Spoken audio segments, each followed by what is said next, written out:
Бременост, кога имаме намалување на железото, исто така, додека пак тешките хронични болни се за секогаш некрводарители, односно не можат да даруваат крв.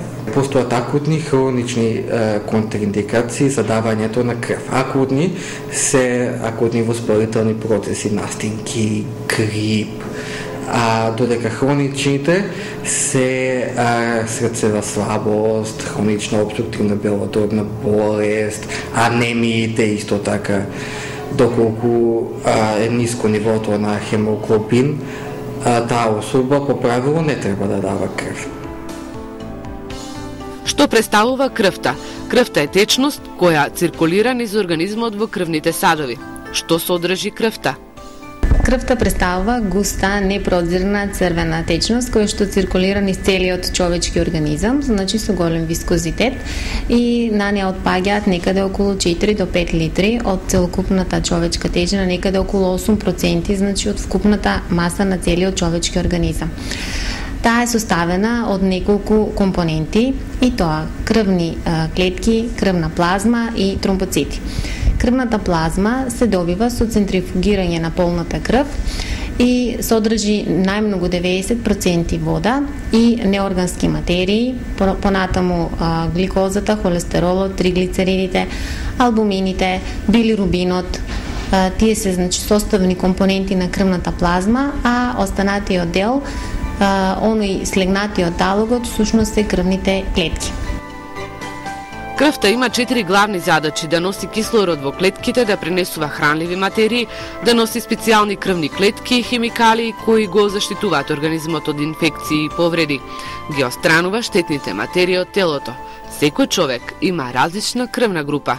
Крвните групи се поделени врз основа на АБО крвниот систем, на крвна група А, крвна група Б, крвна група АБ и нулта крвна група. Таа поделба е врз основа на присуството на одредени антигени на површината на еритроцитите. Има и поделба на крвните групи врз основа на ЕХ факторот, значи ЕХ позитивни, ЕХ негативни. ЕХ негативни, значи отсуство на антитело во серумот, значи во крвта. ЕХ позитивни, значи присуство на антителото во крвта. Има и други поделби на крвните групи, има МН крвен систем и така натаму. Крвта како лек. По дарувањето од здрави возрастни дарители, крвта се дели на неколку дела. Односно, крвта ја сочинуваат црвени крвни клетки, крвна плочка тромбоцит, бели крвни клетки и плазма. Црвените крвни клетки се даваат на луѓе кои изгубиле крв при несреќи или во тек на операции. Исто така, црвените крвни клетки им помагаат на анемичните чиј организам не може да создаде доволно црвени крвни клетки.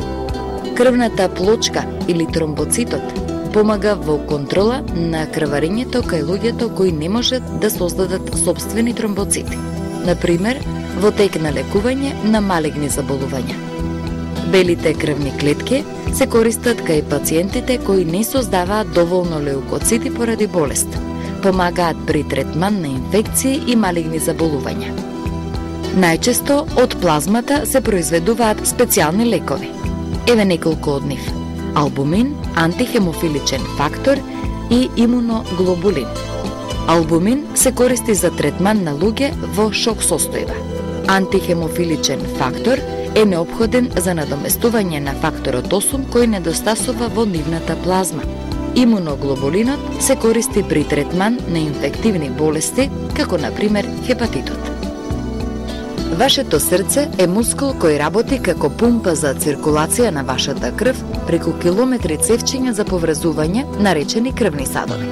Крвта патува преку крвните садови, носејќи кислород и хранливи материи до сите делови на телото и го носи еглеродниот диоксид назад во срцето. Крвта циркулира, тоест тече во голем круг.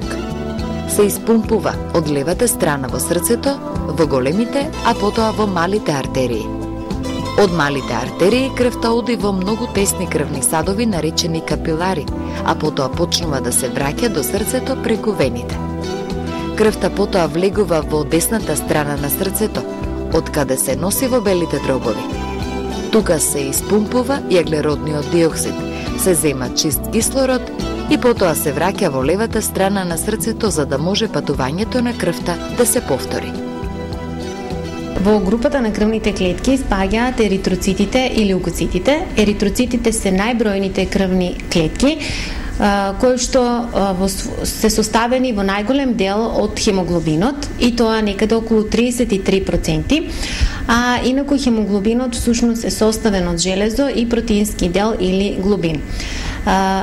Всушност, црвените крвни клетки, т.е. хемоглобинот, имаат важна улога во човечкиот организам во транспортот на кислородот и аглеродниот диоксид. Комплексот на хемоглобин со кислород се нарекува оксихемоглобин, кој што е со интензивно црвена боја. Значи, тоа е онаа крв кој што циркулира низ артериите, а додека комплексот на хемоглобинот со аглеродниот диоксид е карбоксихемоглобин и е со некаде загасета црвена боја, кој што е крвта кој што циркулира низ вените. Еритроцитите имаат време на распаѓање некаде до околу 120 дена и при распадот се разложуваат на хемоглобин и на неоргански дел, а понатаму хемоглобинот до железо и до оној дел кој што се трансформира во билирубин и се ресорбира преку жолчката. Затоа, кога ќе се каже за одреден тип на анемија на човечкиот организам, потребно е, барем 3 месеци да поминат додека дојде до обнова на црвената крвна клетка, а дури потоа на доградување и доаѓање до некоја блиска форма до која што е била предходната ситуација. Хемоглобинот кај жени се движи некаде околу 140 грами на литар, а додека кај мажите просечно 160 грами на литар. Леукоцитите, тоа се оној дел од крвните клетки кои што представуваат, имаат улога во одбраната на организмот, тоа е во заегнувањето на имунитетот, и тие се создаваат главно во коскената стрж. Имаат оние кои што се во коскената стрж, живеат подолго, кои ќе дојдат во крвната плазма, тоа време се некаде скратува и тие, како што кажувме, имаат представуваат одбранбен механизам на организмот кон одредени болести. Тие исто се поделени на повеќе групи. Меѓу нив најголем број се гранулоцитите, а инаку постојат и лимфоцити кои што имаат всушност таа одбранбена функција на организмот. Како и тромбоцитите кои што се всушност крвни плочки, тие се со најмала големина и тие исто имаат многу важна функција во коагулацијата на крвта и да циркулира крвта како течност низ целиот човечки организам. Нивниот пат, вредноста може да се движи од 150 до некаде околу 400 по 10 на 9, тоа е некоја поголема вредност, но падот или тромбоцитопенијата има своји последици, појава на различни спонтани крварења, како и тромбоцитозата или покачувањето, исто така доведува до до зачепување всушност до тромбози или спонтано настанување на тие проблеми низ циркулацијата на крвта. Доволно крводарители значи дека секогаш ќе има доволно крв, а водечки елементи во мотивирањето на доброволните крводарители се обезбедување на сигурна крв и соодветно снабдување со крв. Крводарителството ги развива сите особини на хуманост и на солидарност и има воспитно значење кај граѓаните и тоа би